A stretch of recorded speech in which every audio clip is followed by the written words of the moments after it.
is a strange kind of witchcraft in the modern world. Not the kind that dances around fires or mutters incantations in the woods, but the kind that smiles beneath fluorescent light. It does not wear a cloak or carry a broom. It wears a logo, carries a phone, and speaks in algorithms. It does not promise magic. It promises convenience. It does not whisper spells. It sells them. And the spell is this, that you may have everything without cost to your soul. But every spell has a price. Always. C.S. Lewis once wrote that the devil's greatest trick was not to frighten us, but to convince us that he does not exist. If he walked among us now, he would not come cloaked in darkness. He would come cloaked in familiarity. He would not tempt you with fire. He would tempt you with comfort. Because comfort is the quietest kind of corruption. There are 4 places you visit every week, sometimes every day, that crawl with this new witchcraft. Not because they are cursed in themselves, but because they have become altars of a god the modern world worships more than any other, the self. And like all false gods, it devours the very ones who adore it. The first place is the market. You think of it as a store or a mall or an online cart filled with wants that feel like needs. But the market is older than any economy. It is the cathedral of desire. Here nothing is sold. Everything is promised. You do not buy the object, you buy the feeling it promises to give. Security, beauty, control, love, belonging. The aisles are temples lined with the relics of your discontent. Every shelf whispers, "You are incomplete, but we can fix that." And you believe it because you want to believe it. The market thrives not on hunger, but on emptiness. It studies your longing, learns your habits, memorizes your fears. It builds altars of advertisement and baptizes your desires in the water of illusion. The transaction is spiritual, not financial. You trade peace for pleasure, presence for possession, meaning for more. You tell yourself it's harmless, that it's just a purchase. But the witchcraft of the market is not in the object, it's in the forgetting. Every new thing makes you forget the old lesson, that nothing external can fill an internal void. The first sin was not hunger, it was curiosity without reverence. Eve did not eat because she was starving. She ate because she was convinced that what she lacked was the one thing that would make her whole. That same whisper lives here, still printed on price tags, hidden in the glow of your screen. You could be more if only you had this. And so the market feeds not on your money, but on your discontent. It has turned shopping into prayer, brands into beliefs, scarcity into scripture. You may not bow, but you bend. You may not sing hymns, but you chant slogans. You may not tithe, but you pay with your peace. It is subtle. You don't feel it, leaving you the gratitude, the patience, the quiet joy of enough. You just start moving faster, reaching more, feeling less, until you forget what contentment even tasted like. And when that happens, you return to the market again, because the witchcraft works. But there is another place, more powerful than the market, more intoxicating than gold or perfume. You carry it in your pocket, stare into it for hours, worship before it without even realizing it. It is the screen. The screen is the modern altar of illusion. It promises connection, but delivers distraction. It promises knowledge, but breeds confusion. It promises community, but deepens loneliness. It is witchcraft, disguised as information, a mirror of shadows reflecting everything except your soul. The screen does not need to command you. It only needs to capture you. Every scroll, every click, every notification is a thread in an invisible web, and the more you struggle, the tighter it holds. You think you are the master of your attention, but you are the product of its hunger. Here, the sorcery is not cast by words, but by images. Images that inflame desire, exaggerate fear, distort identity. You compare your life to the illusion of others until your gratitude dissolves into envy. You chase validation until your silence becomes unbearable. You scroll through endless perfection until your reality feels like failure. This is not entertainment. It is enchantment. It numbs you while convincing you that you're engaged. It distracts you while convincing you that you're learning. It isolates you while convincing you that you belong. And beneath it all, your attention, your very awareness, is being harvested. Every second you look away from your own soul is a second you feed the witchcraft of illusion, because what you feed grows and what you neglect dies. The screen teaches you to measure worth in numbers, not depth, to confuse visibility with value, to chase moments that sparkle but never stay. And in doing so, it replaces the sacred with the superficial, a substitution so seamless that most never notice the theft. But the theft is real. It is the theft of time, the only currency that cannot be earned back. The devil no longer steals with claws and fire. He steals with pixels and pride. He convinces you that your worth depends on how much attention you attract. And the more you perform for it, the less you belong to yourself. You start thinking in captions, feeling in filters, living in highlights. You forget the sacred rhythm of being unseen, unknown, unmeasured. You forget that obscurity is not failure, it is freedom. When the screen becomes your window to the world, it also becomes your cage. But the witchcraft of illusion is not satisfied with your attention. It wants your identity. And so you move from the screen to the next place, the mirror. The mirror is where the self is sacrificed to the image. At first, you only glance a quick look, a check of appearance. But soon, it becomes something deeper, darker. You no longer look to see yourself.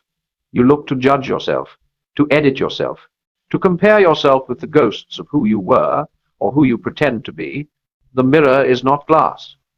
It is the mind. Every thought that begins with I should or I'm not enough is a reflection of it. Here, witchcraft takes the form of self-obsession, disguised as self-improvement. It promises empowerment while breeding insecurity. You tell yourself it's growth, but it's vanity in moral disguise. The modern world has turned virtue into visibility, discipline into aesthetic, humility into branding. The mirror whispers, you are the project, one, and so you spend your days renovating a self that was never broken, only unloved. Every comparison chips away at your soul. Every ideal becomes a chain. You think you're ascending, but you're spiraling into a life where worth depends on performance and peace depends on applause. You become your own idol, polished, perfected, perpetually unsatisfied. And in that worship of the self, the witchcraft is complete. But there is one more place, more dangerous than all the rest, because it hides in plain sight. And you visit it without question. You may even call it belonging. It is the crowd. The crowd is the kingdom of conformity, a place where individuality is sacrificed on the altar of approval.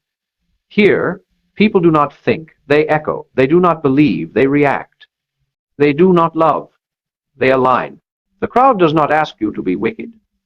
It only asks you to stop being wise. It whispers, don't think, agree, don't question, repeat, don't stand, blend. And slowly your convictions dissolve. You start to fear being different more than being wrong. You start to crave acceptance more than truth. And that, my friend, is the oldest witchcraft of all the kind that turns men into shadows of one another. You were not made to dissolve into the crowd. You were made to stand as a soul before eternity responsible, awake, alive. But standing takes courage, and courage is the first virtue the crowd demands you surrender.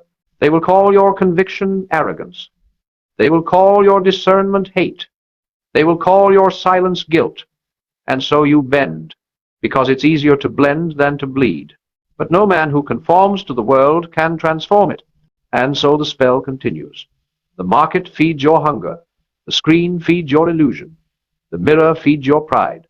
The crowd feeds your fear. Together they weave a net so elegant you forget it's a prison. Yet here lies the mercy of the divine. The same world that enslaves can also awaken. For witchcraft only works in darkness, and once you name it, it loses its power. You cannot flee these places. You must sanctify them. Go to the market with gratitude, not greed. Use the screen for wisdom, not vanity. Look into the mirror for grace, not judgment. Walk among the crowd with conviction, not conformity. For faith is not withdrawal from the world. It is the transformation of it. True wealth was never the coin of comfort, but the currency of courage. True magic was never manipulation, but meaning. True power was never control, but character. You were never called to avoid the witchcraft. You were called to walk through it, untouchable, because truth burns brighter than every false light the world could conjure. And when you finally see the spell for what it is, when you remember who you are beneath all the noise, the hunger, the glamour, and the fear, the enchantment breaks. And what remains is peace. And when that peace first arrives, it does not come with celebration. It comes quietly, humbly, as if ashamed to return to a heart that had forgotten it. You will almost miss it, that still, small voice whispering beneath the noise, the one that does not demand attention but offers truth. It does not shout, it invites. It does not seduce, it restores. And you realize that peace was never gone. It was buried under layers of noise that you called life. The market, the screen, the mirror, and the crowd, they had not stolen your soul. They had only distracted it. They had only made you forget the power. You always carried the power to choose what you worship, because that is the heart of every battle between light and darkness.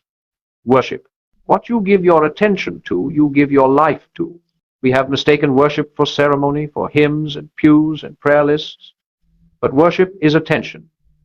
It is what you look at with reverence, what you feed with thought, what you center your days around, what you defend when questioned. You are always worshiping something. The only question is whether it's worthy of your devotion. The witchcraft of the modern world does not ask you to denounce God. It only asks you to forget him, to replace him with smaller gods made in your image, comfort, validation, success, control. It promises the same fruits, but robs you of the roots. It offers instant gratification at the cost of eternal meaning. And when the soul forgets how to worship what is eternal, it begins to rot in silence, slowly, politely, without drama. You don't even notice at first. You just start to feel heavy, restless, disconnected. The laughter becomes hollow, the pleasures shorter, the nights longer. And you tell yourself you just need a vacation, a new goal, a new relationship, when what you truly need is remembrance. You have not lost your faith. You have only misplaced your attention. The great danger of our age is not hatred of God. It is indifference to him. We do not blaspheme. We scroll. We do not rebel. We distract. We do not kneel before idols of stone. We kneel before screens of glass. The witchcraft has evolved, but its aim remains unchanged, to keep you too busy to look within, because the soul that never stops moving never asks why. And yet there is mercy even in the madness, for you were made in the image of a Creator who planted eternity inside your restlessness. That ache you feel when life feels empty, that hunger no success can satisfy, that is the divine compass calling you home. It is not punishment. It is memory. It is the reminder that you were made for more than pleasure. You were made for purpose. The market told you that happiness was a product. The screen told you that meaning was a performance. The mirror told you that worth was a reflection. The crowd told you that truth was a vote. And yet, deep down, you know none of it is enough. Because meaning cannot be bought, broadcasted, beautified, or borrowed. It must be built within by discipline, by humility, by grace. C.S. Lewis once said that you do not have a soul. You are a soul. You have a body. And when you begin to live as if that is true, everything begins to change. The world around you slows. The noise softens. You begin to notice the sacred hidden in the ordinary sunlight through a window, laughter between friends, the quiet strength of patience, the holiness of forgiveness. The simple things that once seemed small become portals to eternity. Because the soul no longer seeks escape. It seeks meaning in what is already given. That is the beginning of transformation, when gratitude becomes your rebellion. You begin to walk through the market, but the market no longer owns you. You still buy, but you no longer bow. You see the illusion, but you do not curse it. You simply stop feeding it. You take what is useful and leave what is empty. You start to see that abundance was never about having everything. It was about needing less. You turn on the screen, and it no longer hypnotizes you. You use it as a tool, not as a throne. You stop performing and start creating. You stop comparing and start contributing. You realize that technology was not evil. It was only dangerous in the hands of the unawake. You face the mirror, and instead of judgment, you see grace. You stop asking, "Am I enough?" and begin whispering, "I am becoming." You see the scars, not as shame, but as sacred proof that healing is real. You understand that perfection is not the goal, wholeness is. And when you stand among the crowd, you no longer fear their gaze. You do not rebel for the sake of rebellion, nor conform for the sake of belonging. You move quietly, faithfully, rooted in truth that does not depend on approval. You love them even when they misunderstand you, because freedom that despises others is still a prison. That is how witchcraft loses its grip, not through hatred, but through humility. The modern world thrives on outrage, because outrage blinds discernment. It needs your anger to survive. But love, calm, patient, steady love is what dissolves its spell. Love is the counter magic that no darkness can counterfeit. And love, when it matures, becomes discipline, not the rigid kind, but the radiant kind, the kind that does not seek to escape temptation but to transcend it, the kind that sees pleasure not as the enemy, but as a shadow of joy. The soul, once awake, begins to live differently. It no longer asks, "What can I get?" but "What can I give?" It no longer measures success by comfort, but by character. It no longer fears failure, because it knows failure cannot touch what is eternal. And when that awareness deepens, something incredible happens. You begin to see that the same world that once felt cursed is now sacred. The same market becomes a place to bless others with generosity. The same screen becomes a means to speak light into darkness. The same mirror becomes a reflection of gratitude. The same crowd becomes an opportunity to practice courage. For the kingdom of God is not somewhere you escape to. It is something you awaken to here, now, in every moment that you choose truth over illusion, love over fear, meaning over noise. And when you do, the witchcraft begins to starve. You see, evil does not vanish when exposed. It withers when ignored. It survives by attention, by reaction, by belief. The devil does not need your worship, only your worry. He does not need your sin, only your sleep. He wins not when you are wicked, but when you are numb. So the question is no longer whether you have been enchanted. You have. We all have. The question is whether you will remain so. Wakefulness is a decision, one you must make daily, quietly, consistently. It is not dramatic. It is not loud. It is the steady choosing of truth when falsehood feels easier. It is prayer when distraction feels more comfortable. It is forgiveness when bitterness feels justified. It is presence when the world begs you to scroll past the sacred. That is the real exorcism, the reclaiming of your attention. For where your attention goes, your worship follows. And where your worship goes, your life becomes its reflection. The world will not grow less enchanted. It will only grow more subtle. The spells will change shape, convenience will look more compassionate, greed will sound more generous, pride will feel more enlightened, and yet, beneath every disguise, the same hunger will remain, the hunger to replace the Creator with the created. But you will see through it, because you have learned the language of discernment, the language that listens for what feeds the soul, not what flatters it. That language will lead you back to simplicity, to silence, to surrender. For in the end, all witchcraft fails where humility stands, because humility is truth, and truth, like light, cannot be cursed.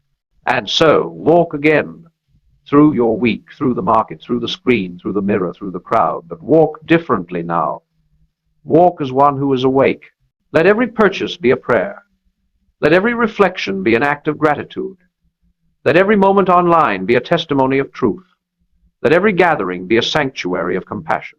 That is how you defeat the modern witchcraft, not by escaping the world, but by sanctifying it. The world does not need more rebels. It needs more restorers. It needs men and women who are not afraid to walk through darkness carrying light. It needs souls who remember that holiness is not hiding, it is healing. It needs hearts that live what they believe, quietly, faithfully, every ordinary day. For in the end, the greatest miracle is not that evil exists, but that grace still speaks louder. And if you listen closely, beyond the noise, beyond the market and the screen, beyond the mirror and the crowd, you will hear it, the voice that calls you back from the spell. Be still. You were never meant to crawl among the counterfeit. You were meant to stand among the eternal. And in that stillness, the witchcraft breaks. You begin to see it now, how the darkness was never some foreign invasion, but a subtle turning inward. how every enchantment was born not from malice, but from neglect. The heart does not fall to evil through decision. It drifts there through distraction. The devil does not ask for your soul, he asks for your schedule. And once your hours belong to noise, your heart follows quietly behind. We think witchcraft is an act, a ritual, a choice of the wicked. But in truth, it is a way of forgetting the sacred rhythm of life that was once written into our very being. Morning was for wonder, night was for reflection, work was for service, and rest was for worship. But the modern world has inverted the sacred. We rest in anxiety, we work in pride, we speak without listening, and we live without pausing. The rhythm of heaven has been replaced by the restlessness of man. And what is restlessness but the echo of separation, the ache of a soul that has lost its center? You can feel it, can't you? That subtle unrest, even in moments that should be peaceful. That hunger that wakes you at night and whispers, there must be more.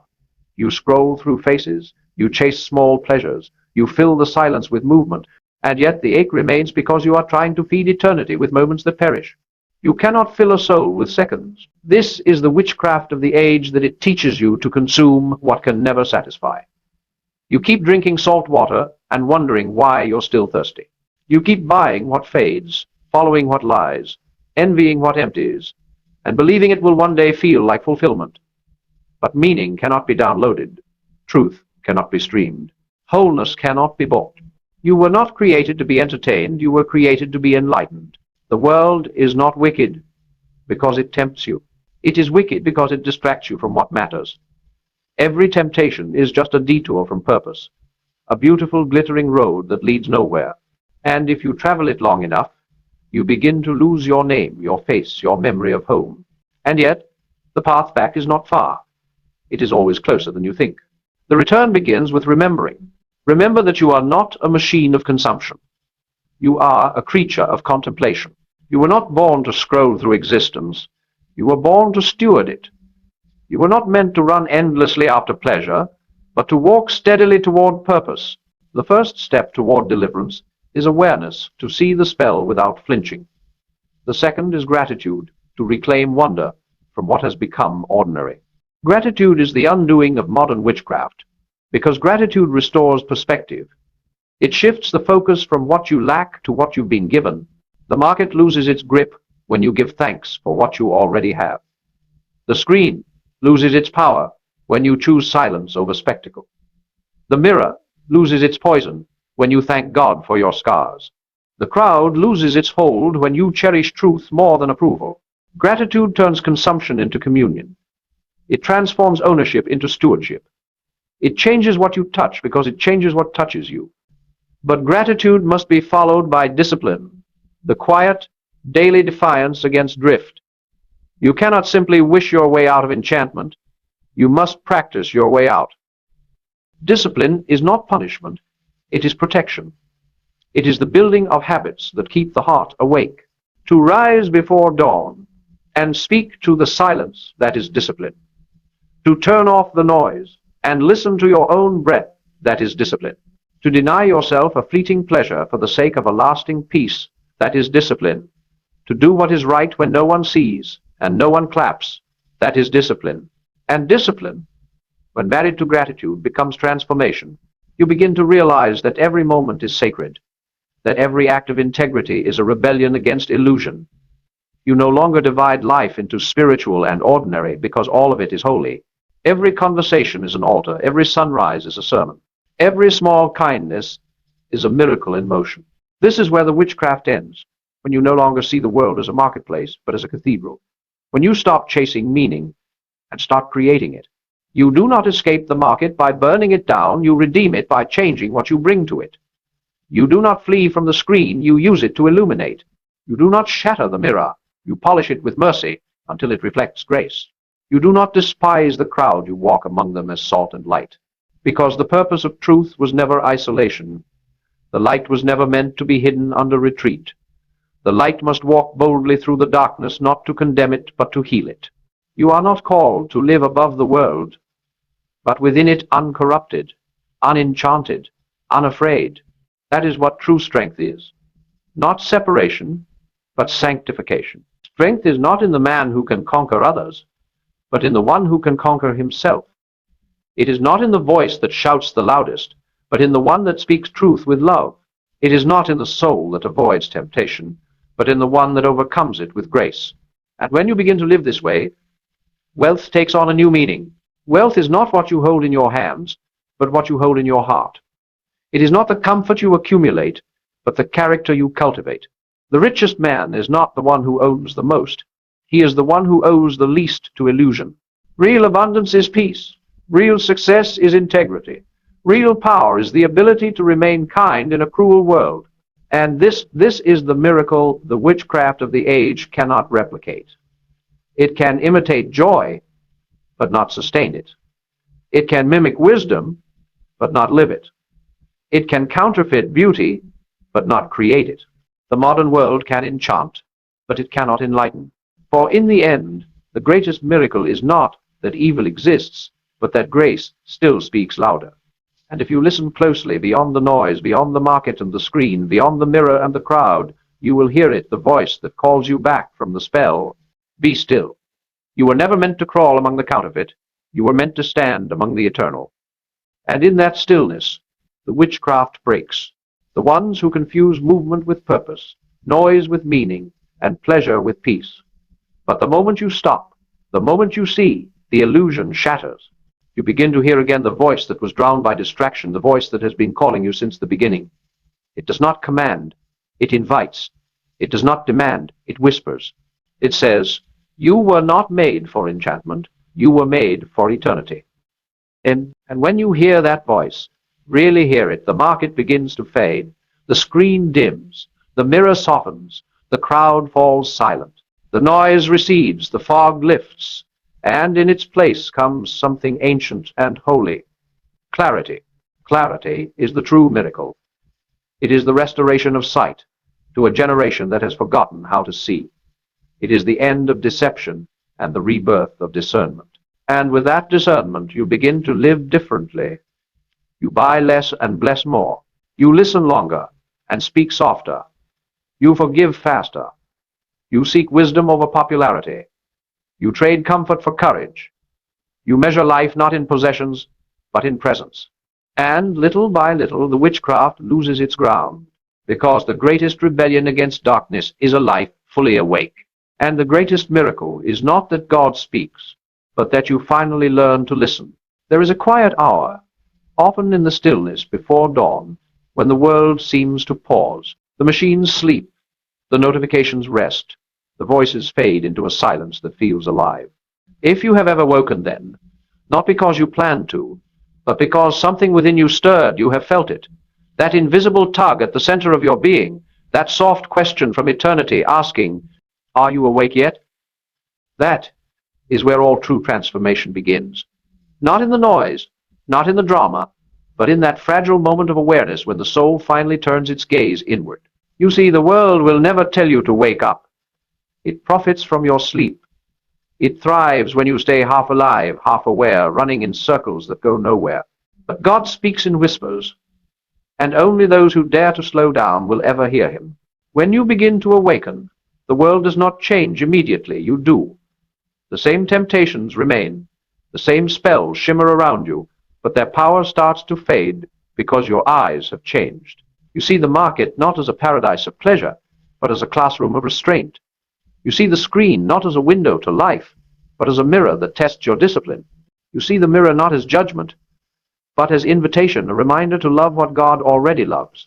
You see the crowd not as a threat, but as a mission field, broken people like yourself, longing to be seen beyond their masks. The enchantment is broken when the soul begins to see through the illusion instead of against it. For light does not fight darkness. It simply reveals it. The witchcraft of our time was never about potions and spells. It was about persuasion, persuading the human being that meaning lies outside himself, persuading you that joy must be purchased, that peace must be earned, that love must be proven. The spell was to make you forget that you already possess what you seek. The first man and woman fell not because they wanted evil, but because they doubted that good was enough. That doubt still echoes through every heart today.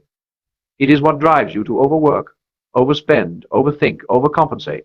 It is what convinces you that your worth is somewhere out there, hidden behind achievement or attention. But truth, like light, begins at home. It begins in that small act of honesty, when you admit that you are tired, not physically, but spiritually.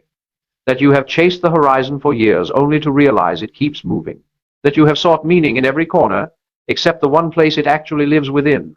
And when you confess that weariness, the spell cracks, because no lie can survive exposure to humility. The witchcraft of pride depends on denial. The moment you tell the truth even to yourself, it starts to die. The market trembles when you say, I have enough. The screen loses power when you say, I need silence. The mirror softens when you whisper, I am forgiven. And the crowd disperses when you decide, I will stand. This is how deliverance looks, not as thunder from heaven, but as a quiet reclaiming of agency, one honest choice at a time. And when you begin to live like this, something divine stirs. The ordinary becomes holy again. Work becomes worship. Silence becomes sanctuary. Every interaction becomes a chance to practice grace. You stop waiting for miracles because you realize you are surrounded by them. The small kindness you show to a stranger is a miracle. The patience you choose instead of anger is a miracle. The gratitude you speak in the middle of scarcity is a miracle. The courage to tell the truth in a world built on performance, that is a miracle greater than any fire from the sky. For the true power of God was never meant to dazzle the eyes, it was meant to transform the heart. And so, the witchcraft of the modern age begins to die, not through war, but through wisdom, because when man remembers his Maker, the illusion of self-made glory collapses. When man learns to kneel again, every false god falls silent. Wealth returns to its rightful place not as a master, but as a servant. It becomes a tool for love, not a token of worth. Money becomes neutral again, capable of feeding the hungry or feeding the ego, depending on the hands that hold it. But the awakened soul knows how to handle it.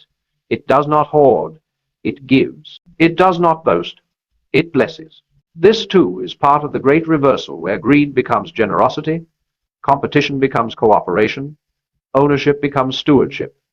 The magic of the world promised that abundance meant having more. The wisdom of heaven teaches that abundance means needing less. And in this simplicity, you begin to feel something you have not felt in years, joy without reason. The kind of joy that arrives uninvited, rising quietly from gratitude, from purpose, from truth. It is not loud, but it is strong. It is not fleeting, but it is free. That joy is what breaks the final spell. Because joy is rebellion against despair. It is faith in motion. It is the soul saying, you cannot control me, for I am already whole. The witches of this world, the ones that speak through vanity, greed, comparison, fear, cannot touch a soul that knows joy, for joy is not naive, it is defiant. It stares at darkness and smiles, because it remembers the dawn. And so you live differently now. You still visit the market, but you bring gratitude with you. You still use the screen, but you fill it with truth. You still face the mirror, but you look with mercy. You still walk among the crowd, but you move with love. And though the world still turns, though the spells still whisper, though temptation still calls your name, it no longer commands you. For you have learned the ancient secret, that the truest protection against witchcraft is worship. Not the worship of ritual or reputation, but of presence. The daily, humble act of remembering God in all things, in the buying, the scrolling, the seeing, the speaking, that is holiness in its truest form, the union of heaven and habit. And if you can live that way, aware, grateful, disciplined, loving, you will discover that even the most ordinary week is laced with the miraculous. That even in a world full of counterfeit magic, the real wonder has never disappeared. It was waiting for you to open your eyes, for the light has never left the world. It is only the eyes that have forgotten how to see it. And now they are open. And when the eyes finally open, it feels less like discovery and more like remembering. You realize that the truth was never hidden. It was simply drowned out by noise. All the while, heaven waited quietly behind every distraction, every ambition, every ache, not demanding, but patient, not shouting, but whispering. When you are done chasing shadows, I am still here. That is how redemption begins. Not in guilt, but in recognition. The light does not accuse. It reveals. It shows you that every moment, even the ones you called wasted, was leading you here. That the market taught you what cannot be bought. That the screen showed you what cannot be seen. That the mirror exposed what must be healed. That the crowd revealed what must be reclaimed. The witchcraft was never meant to destroy you. It was meant to awaken you. Because even in your wandering, grace was working. Even in your blindness, the light never stopped shining.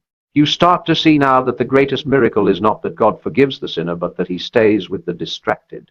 That he walks beside those who forget him daily, who trade eternity for entertainment and still find mercy waiting when they turn their heads back toward him. And when that realization takes hold, the heart softens. You stop striving for perfection and start seeking presence. You stop fearing failure and start embracing formation. You stop performing goodness and start practicing grace. The soul that once raced through life begins to walk again, slowly, deliberately, reverently. Every breath becomes prayer. Every act a reflection of love. You no longer live divided between the sacred and the secular. You live whole. Because God was never only in the church. He was in the checkout line, the traffic jam, the quiet kitchen, the weary scroll through the phone in the middle of the night. He was there all along, waiting for you to look up. You begin to understand wealth in its truest form. Wealth is not the power to acquire, but the power to bless. It is not found in luxury, but in liberty, the freedom from needing more. The truly rich are those whose joy no longer depends on circumstance. Gratitude becomes your treasure. Character becomes your currency. Peace becomes your possession. You no longer envy the powerful. You pity them not out of arrogance, but compassion, because you can now see the invisible chains they carry. The endless striving, the desperate need to be adored, the fear of insignificance that no title can silence. You realize that what the world calls success often feels like suffocation, and what the world calls smallness often feels like salvation.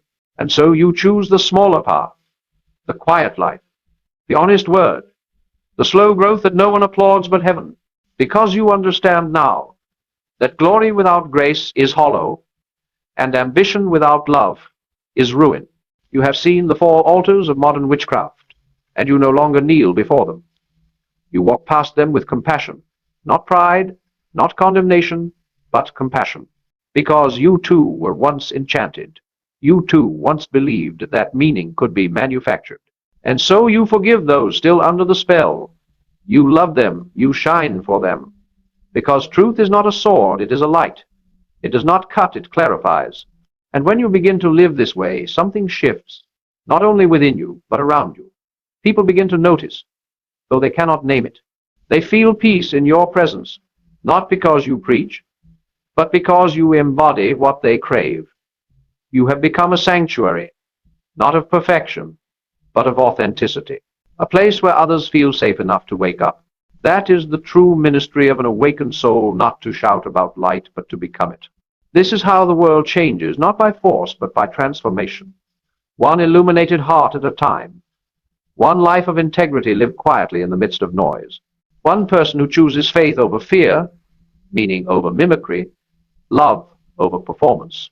You realize then that the greatest warfare was never between God and the devil, but between noise and silence, between forgetting and remembering, between illusion and truth. And truth has always been stronger. When you carry it within you, the spells of the world dissolve at your feet. You can walk through the market and not be seduced. You can stare into the screen and not be hypnotized. You can face the mirror and not be deceived. You can stand in the crowd and not be moved by its winds, because you know who you are. And the one who knows who he is cannot be enslaved. You were never meant to belong to the world. You were meant to bless it. You were never called to conform. You were called to transform. You were not designed to feed on the temporary. You were designed to reflect the eternal. And when you remember that, life becomes worship again, not just in prayer, but in purpose. Every choice becomes a seed of heaven sown into the soil of the ordinary. Every act of goodness becomes a rebellion against despair. Every moment of awareness becomes a miracle reborn. You start to see God everywhere, not as a judge watching from the sky, but as a presence woven into everything alive. In the laughter of a child, in the endurance of a single mother, in the forgiveness of an old friend, in the quiet strength of those who keep believing when nothing seems to work. That is where heaven hides, in the courage to keep loving. You finally understand why the enemy worked so hard to keep you distracted, because a soul that is awake cannot be controlled, a heart that is filled cannot be bought, a mind that is clear cannot be deceived, a life rooted in truth cannot be manipulated by fear. You become untouchable, not because you have escaped temptation, but because you have seen through it. You have learned that no spell can bind the one who has chosen to love. And so you live now with open hands. You give freely, you forgive quickly, you trust deeply, you serve quietly. You stop asking, "What do I deserve?" and start asking, "What can I contribute?" You stop fearing the end and start celebrating the beginning, written in every moment of surrender. Because the moment you stop fighting for control, grace takes over. And grace does not repair what was broken, it resurrects it. That is the final miracle, the great restoration. The market becomes a mission field for generosity. The screen becomes a canvas for truth. The mirror becomes a window to divine craftsmanship. The crowd becomes a chorus of souls learning, slowly, painfully, beautifully, to remember who they are. And you, the one who once wandered through illusion, have become a bridge, a living reminder that witchcraft cannot last where wisdom walks, that darkness cannot thrive where discernment dwells, that fear cannot command where faith stands tall. You are the living proof that heaven still breathes on earth. And so, as the world continues its restless turning, its noise, its glamour, its hunger, you stand still. You breathe. You remember. You carry the light that no spell can extinguish. And every step you take becomes a quiet sermon to those still asleep. That meaning is not lost. That truth is not dead. That love still reigns.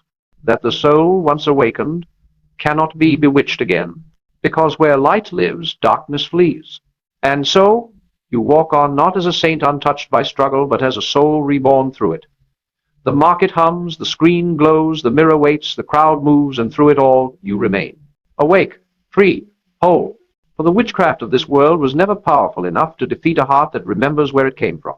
And the heart that remembers, truly remembers, becomes the greatest miracle of all.